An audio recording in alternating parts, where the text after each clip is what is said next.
I wanted to start off with a question. How did you meet and how did you become involved in this project? Well, I met him actually because I was traveling in Costa Rica in 2004.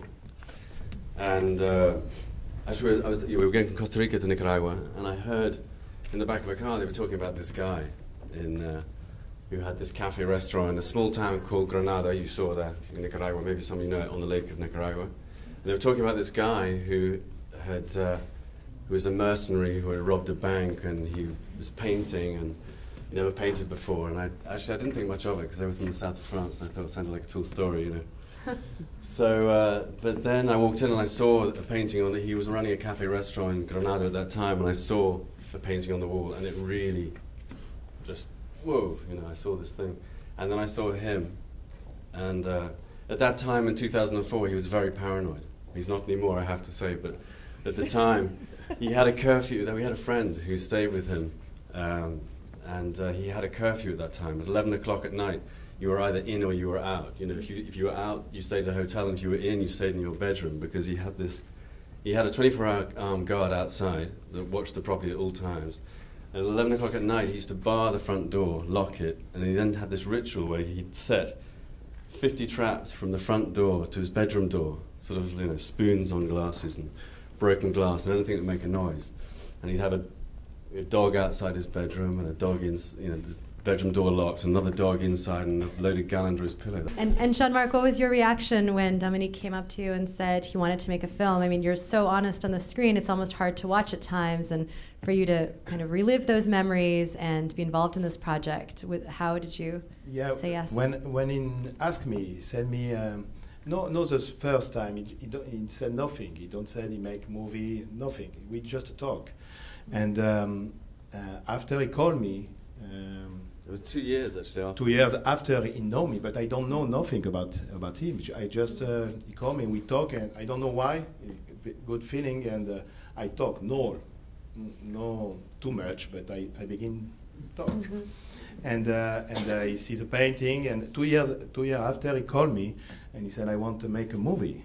I said, he's a crazy man, and he was very suspicious. Yeah, I said, oh, what's your name? Where do you come from? Miami? No. You know?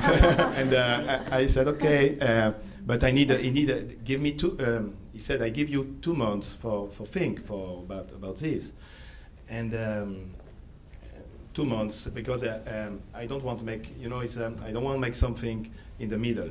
If I make like my painting, like my new life.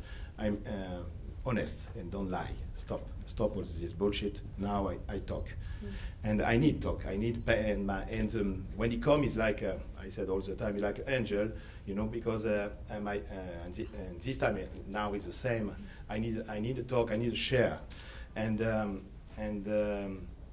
movie is extension of the painting, and then this time is more of the painting because you know, I talk. I said something. You know, it was a purging. The film was actually like an extension of his painting because it was a purging. I don't like all this. You go ahead.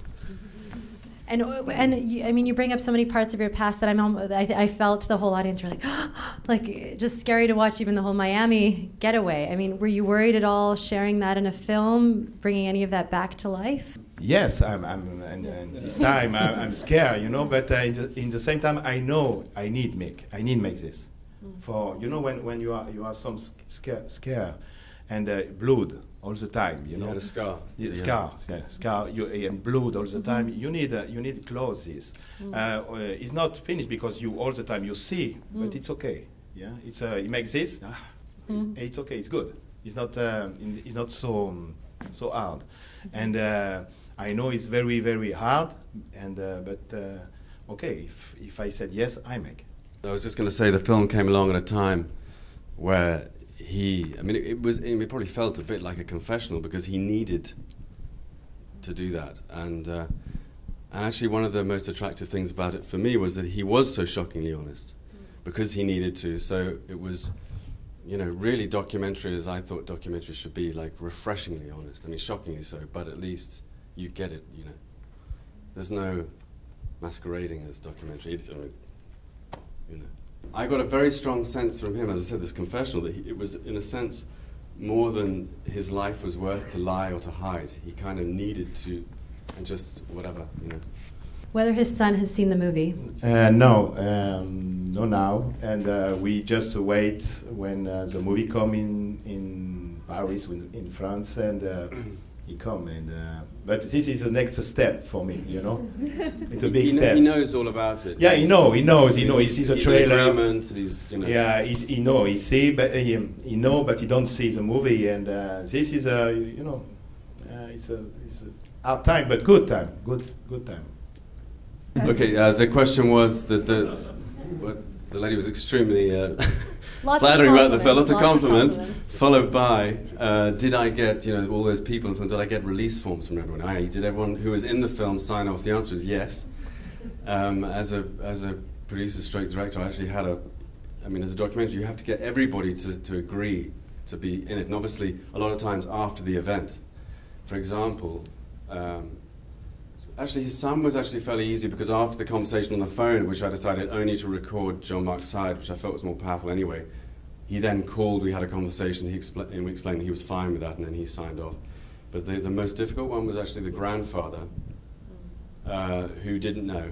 And then, of course, straight after, you know, he sees this guy who rocks up after 12 years running out on his daughter. I had to then go in afterwards and say, you know, the reason I'm here with this camera and who I am, and I know it's kind of bizarre, but, you know, and explain the whole thing, and by the way, would you mind signing this?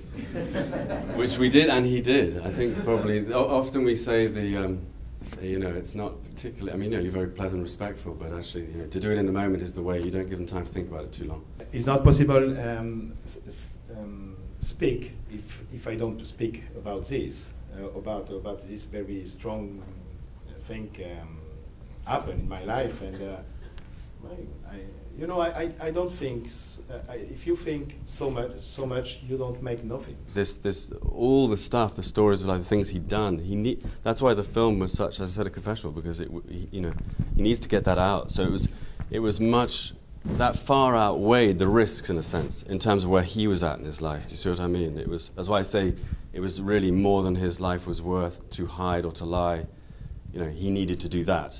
It's not, you know, do you see what I mean?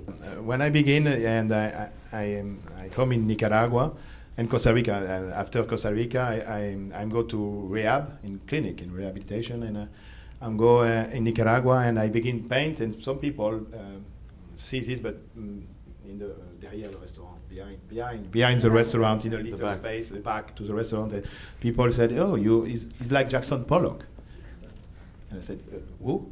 And he said, Jackson Pollock, and I go to the computer, and wow. Okay? And I don't stop, and after I begin make, you know, like a little character, and people said, oh, he's like Basquiat. Wow, you know, I begin, I learn like this, and step by step, I begin like this, because I have no school, and I'm trying make you know the rec line, straight line, you know, and I'm trying. It's horrible, you know. And after I'm trying to say no, and after I understand something, I begin make like this, and this is my straight line. Is this, and it's good, and I take my defect, and I make this quality.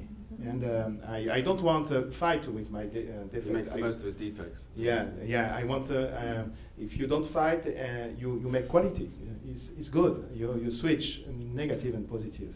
The question was, one of the most suspenseful moments is when the phone rings, and he's asking if that was a real moment or something that was reconstructed later. First, I don't do reconstructions for documentary at all. So even with, just to backtrack a little bit, in terms of revisiting the past, I was very keen that for the certain places he went back to in France, the house, everything was first time. I mean, one take, first time. It was very important that we can get details afterwards, but to do that first. So, you know, even when we went to some of the parks in France, all these places, he sat in the car around the corner where I discussed, blocked it with sorted out the scene with my director of photography. We decided exactly how we do it. We ready? He'd come in, we do it. And in the same way with the phone, we knew that it was just calculation, because we knew that he was going to, as he said, that he was going to get a phone call from the stepfather between 9 and 10 o'clock. So, I mean, I knew I had a battery that lasted 40 minutes, and so you know, 5 to 9 I turn over, 10 to 9 turn over, you start filming, and then we got to about sort of 1:15, you say, okay, change, you know, and we just changed the battery, and hope it doesn't ring in that second, and it really so happened like that, and we were just filming him painting, and the phone went off exactly as you saw it, so. And I once said something about this, you know, when my son called, and I speak with my son, and it's not a problem if Dominic is here, because it's a little team, you know. It's not a problem because it's so much time. It's like 4 years. 4 years I know Dominic. 2004 and 2008 we shot the film, and we talk so much. It's like my very, very close to me, and for me it's not a problem. My DP, the director of photography, didn't speak French, which was deliberate. This is good. So because it kept that very intimate, so I was forever translating 2 ways, but actually it was I think it was a good decision because it kept that intimacy. The language of body and emotion is actually often for a cameraman, which you know, that's enough. They can read it and they go with that, and it becomes like they're working on a different thing, which is also interesting because it works. I mean, you wouldn't have known that in the film, but he didn't really understand what was going on, but he's keying into everything that's going on without actually understanding. 2 questions. Did the documentary inspire him to get in touch with his son maybe sooner than he would have? Second question, is he going to miss the documentary crew being around? I called him and I said, okay, I want to make a movie, but I want to find my son. Is possible? And he said, okay, but I don't help you. Okay, but just you are here, you help me, and because I am not alone. And after when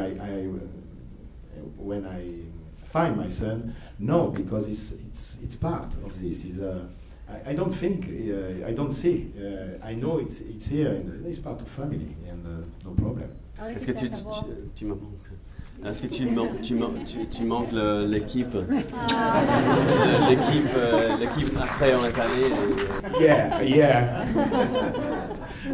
Well, I can tell you that. But actually, a year later, he did call me up and say, "I really miss talking." No, sure. Yes, because you know tu as l'habitude. You get used to it. Yeah, every day we talk. It's a best therapy, you know, and yeah, it's a strong art, but it's the best.